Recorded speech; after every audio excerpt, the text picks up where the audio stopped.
No, you are a fully pinned nurse as you walk into the UK.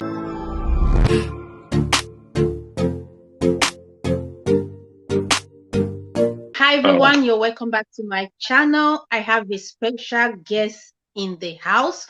So I'll let my guest to introduce himself to the audience. So please, sir, introduce yourself to the audience.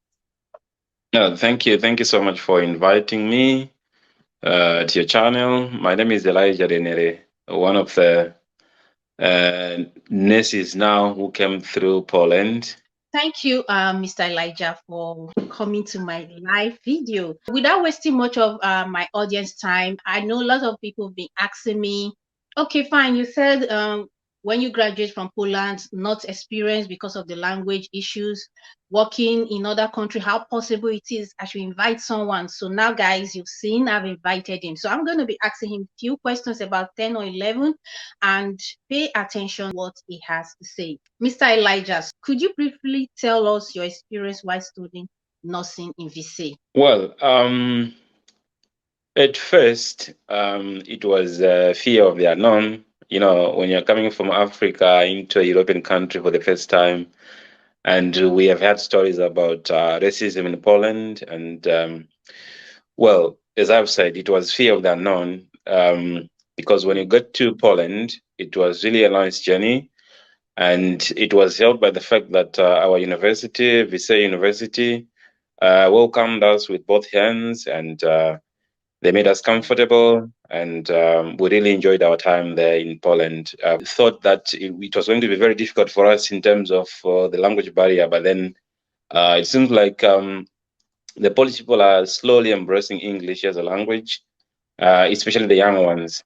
And we also did Polish as a subject, so it also helped us a lot in communicating, especially when you go for your groceries, when you go for your outings.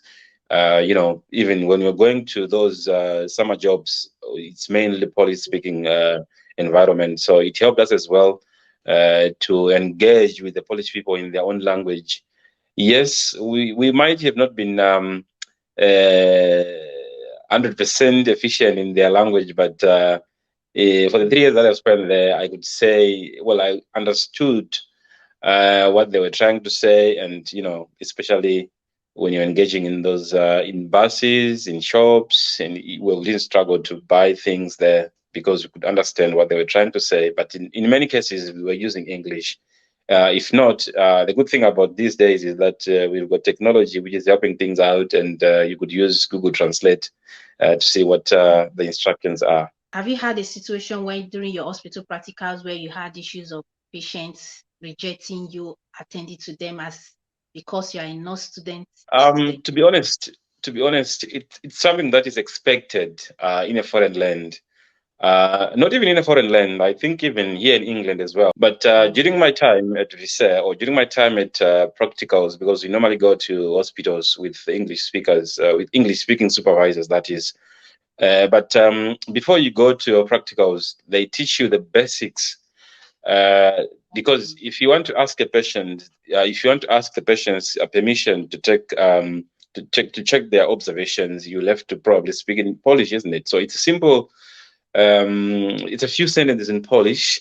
Chachawabim temperature, they understand that you want to check their temperature and a few things.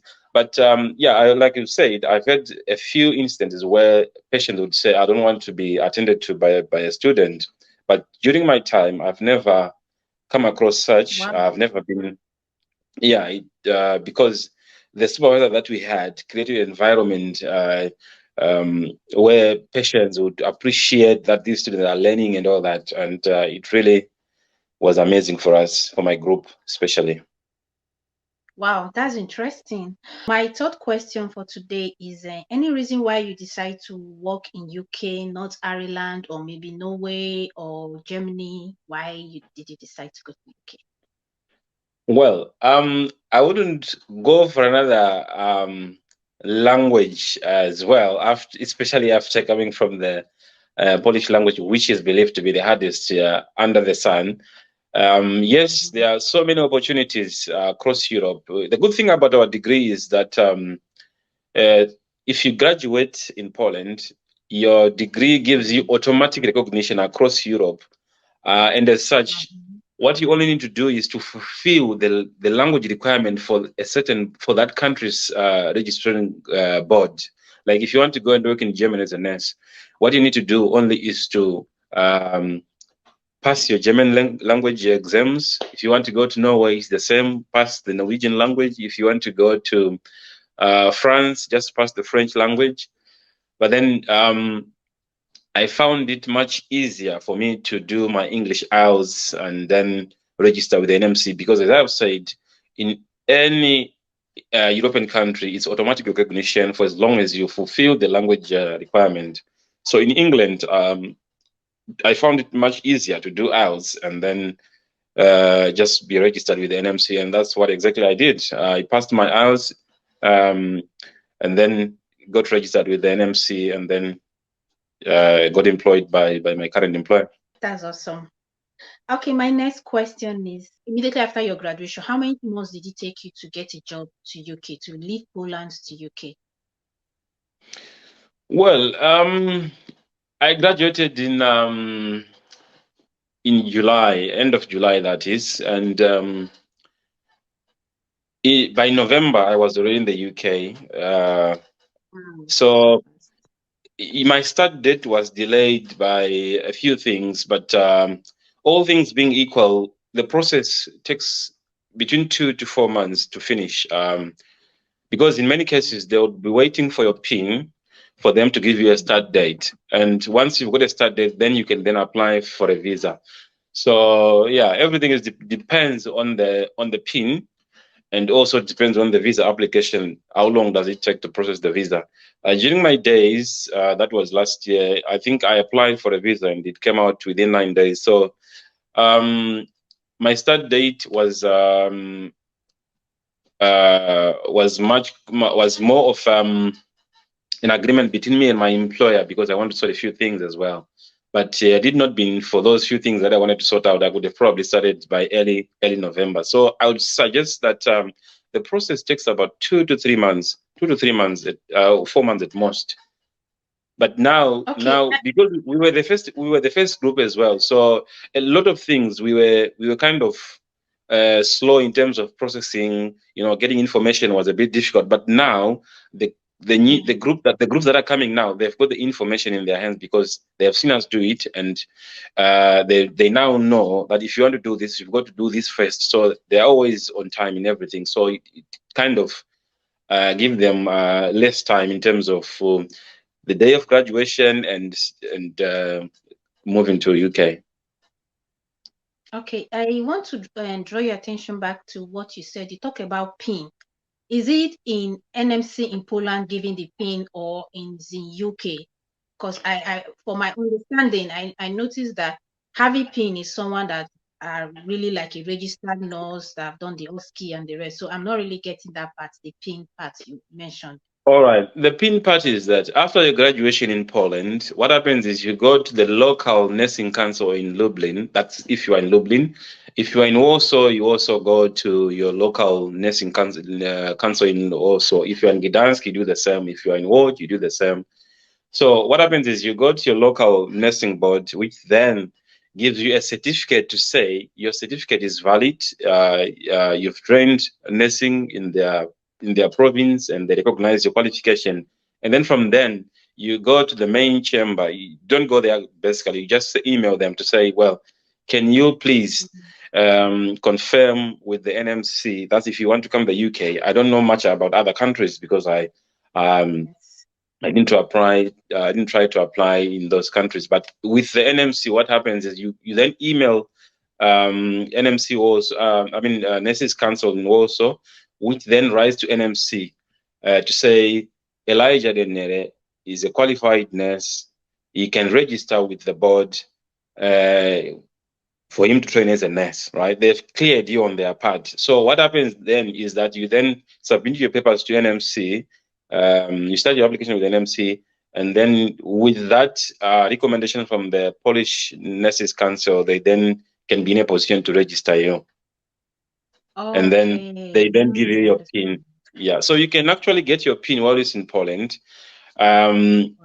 because we are treated as different nurses who are coming from Africa to do nursing in the UK, because they have to go through CBTs, they have to do OSCEs as well.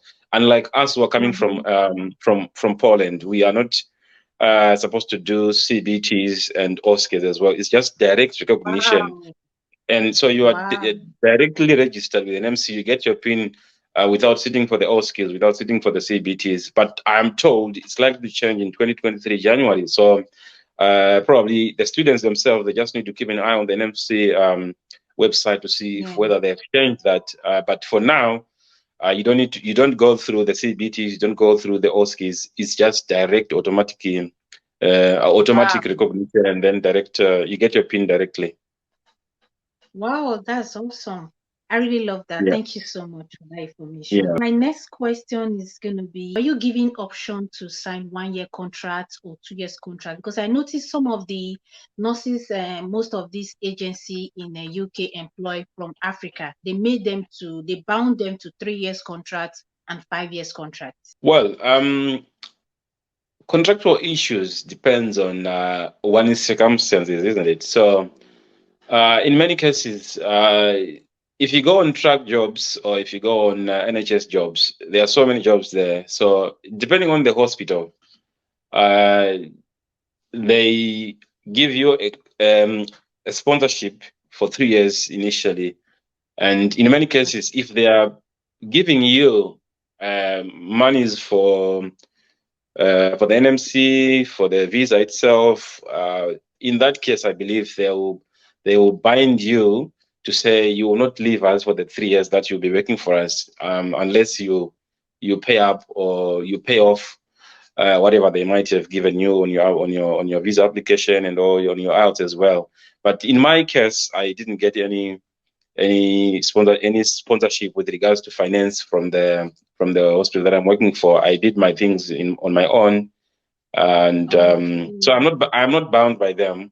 I've worked for them for a year now, and if I decide to quit, I can simply quit today and move to the next job. So because I'm not bound by any financial contract, so it depends with. So some they tend to go through agencies, and in many cases, agencies they do that. No doubt about that. They bind you to a 3 year contract. So if you want to move to another company or hospital, I mean, you'll have to pay off whatever they give you. When they give you a contract, they say if you work for us for a year, you have to give us back so much. If you work for us for 2 years, you have to give us so much, so that we can let you go. You know what I mean? So in my case, I'm not tied to the contract. I can simply walk away anytime I feel like it's time for me to go. Wow, awesome. And this brings me to my next question. Is it true that is a rumor we are hearing that most of these agencies that employ nurse, maybe normally like your own case now, you went on your own, you didn't use through agency. Maybe for instance, you are being paid £20 per hour. Then why those that use through agency?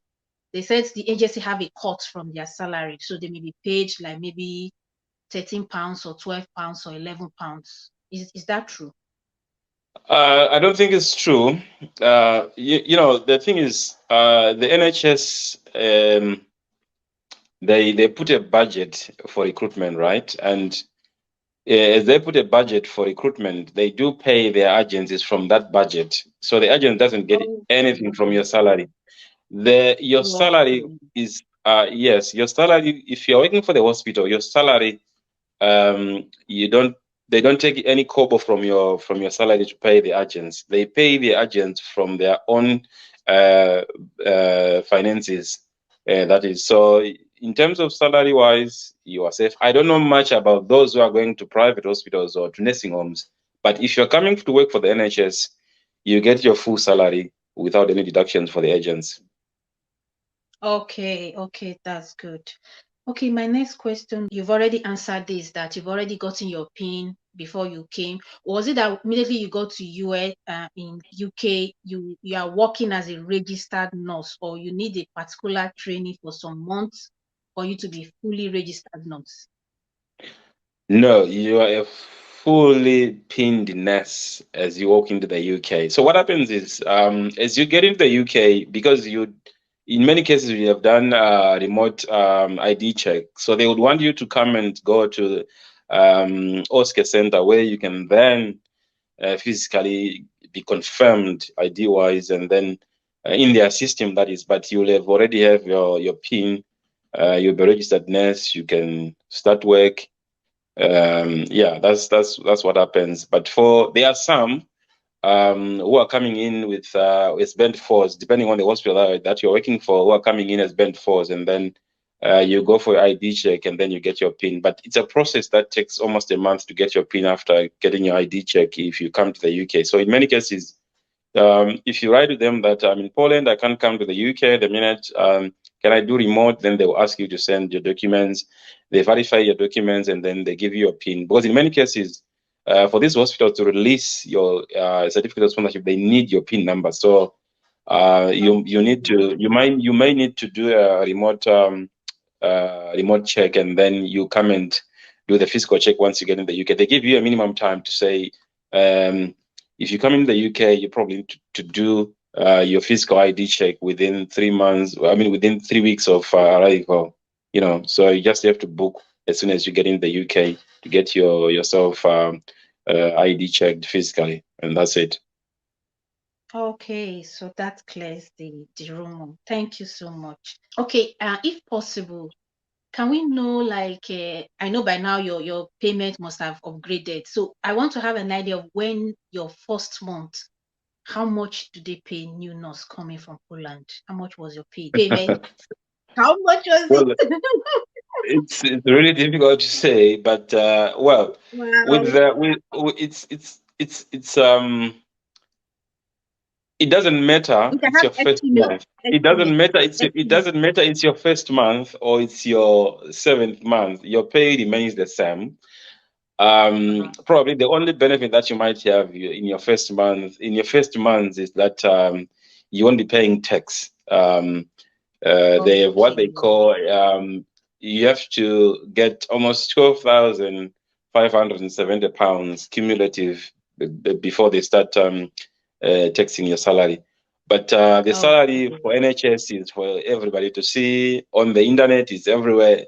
You can see that the band 5 first year gets so much. So my salary for the first year remains the same. Then you get an upgrade on your 12th month. You then get into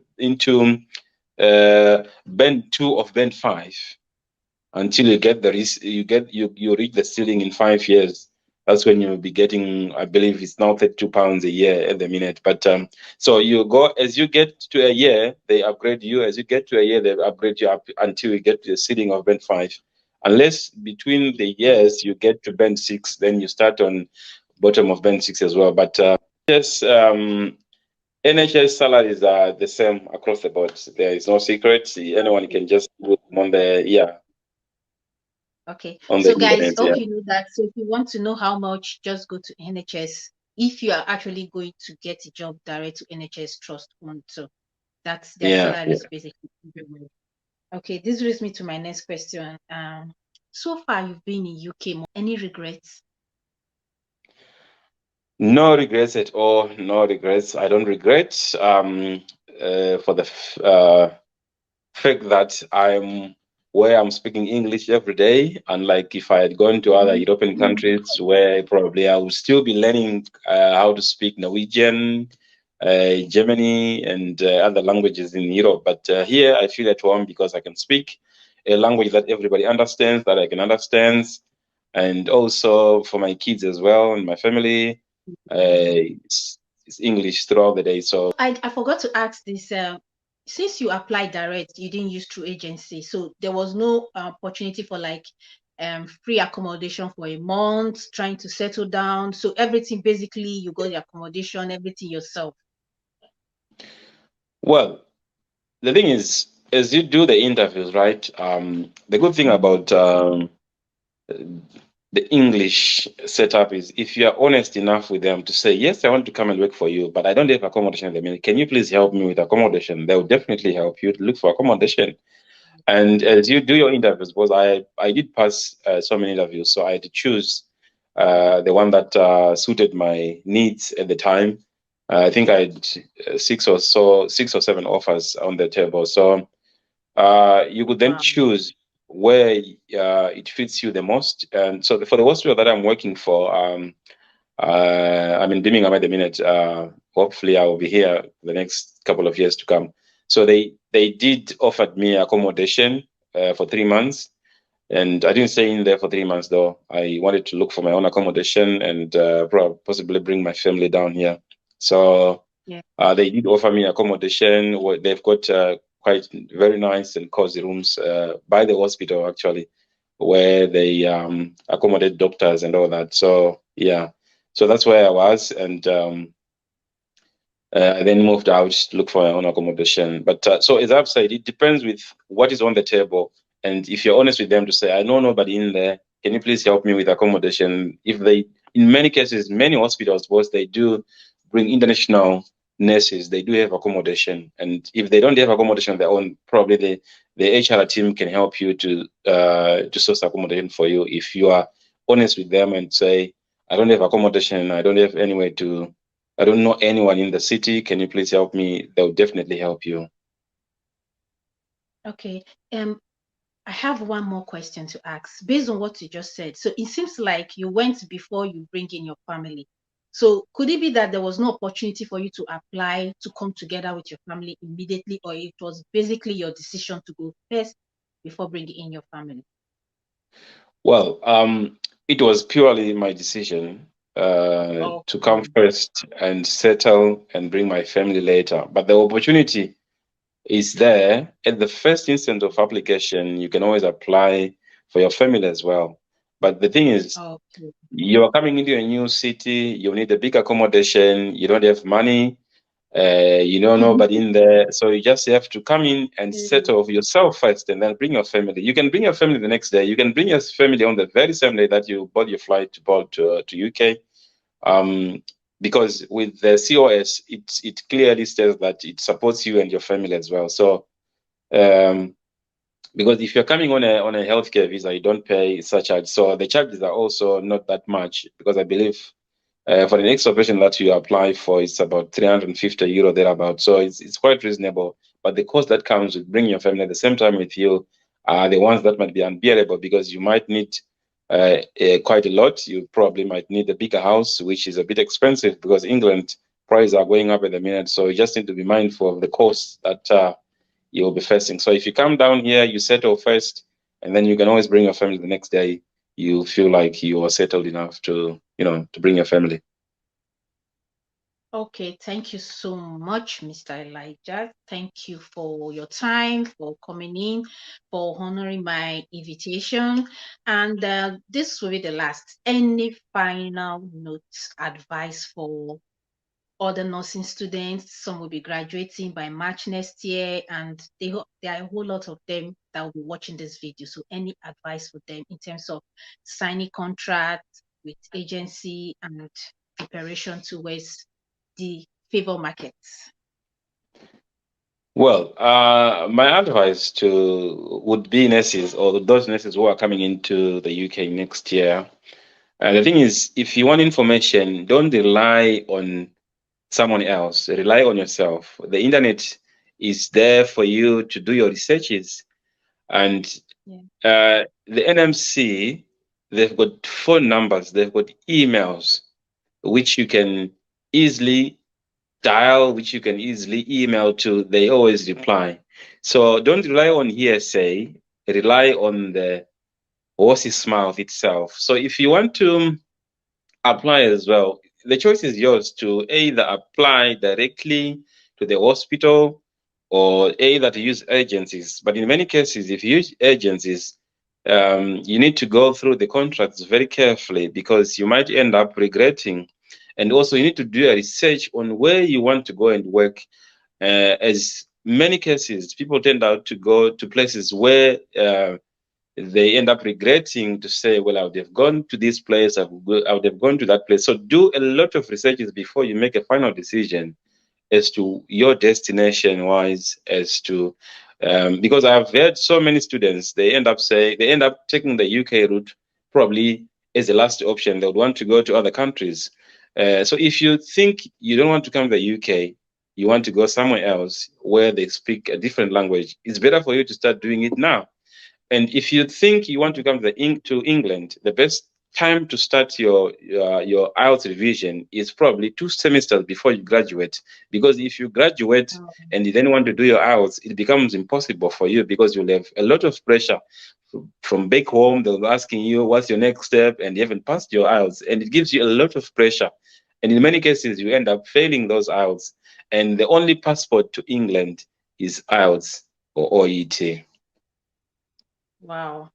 So, like me, I'm in my 4th semester. So, your advice, I should write my IELTS 4th semester or my 5th semester. My 5th semester is going to start March next year. You'll have a lot to do in your 5th semester, right? And if you do your IELTS early, it gives you time to prepare for your thesis. It gives you time to prepare for your final exams. It gives you time as well to look for jobs, to apply for jobs, because it's a whole lot of work to do as well. Sending applications and all that, preparing your CVs, and it needs your energy. So in many cases, if you have done your IELTS earlier, IELTS they expire after 2 years, that is. So if you are in your last year, probably you give yourself a year. Within a year, you might have moved to the UK already, so you wouldn't cry foul if you've got a year left on your IELTS or on your graduation day, would you? No. So you'll have ample time to look for a job, to come to the UK and settle down here. So it's always good to start your IELTS preparation earlier because that will be the stumbling block. And many people are stuck because of IELTS. So it would be advisable to start your IELTS on time, always. So even if you fail on your first attempt, you give yourself an assessment, personal assessment you need to say, well, where am I with my English? You know what I mean? If you are to engage private tutors, we then do so on time. If you are to revise more, if you give yourself more time on the revision desk, it will give you enough time to pass your IELTS and then focus on something else on your last semester, because it will be a whole lot as well on your final semester. You'll have so many questions to look at, and thesis defense as well as practicals as well. Because the issue is, yes, people would always say they train you in the UK, but you can't come to the UK empty-headed. You know what I mean? Knowing nothing about nursing, or on the promise that you'll be trained here. You need to come with knowledge of your profession. So your last year, I would say, focus on yourself, develop yourself, but at the same time, do your IELTS early and give yourself time for personal development. Wow, that's awesome. Thank you so much, Mr. Elijah. So this brings us to the end of this video, guys. So thank you so much. If you have any question for Mr. Elijah, I'll always send your question to him. Yeah, so thank you so much. I really appreciate you for joining my live today. And guys, I'll see you in my next video. Bye-bye. Thank you very much for hosting me. Thank you. All right, it is well. Thank you very much.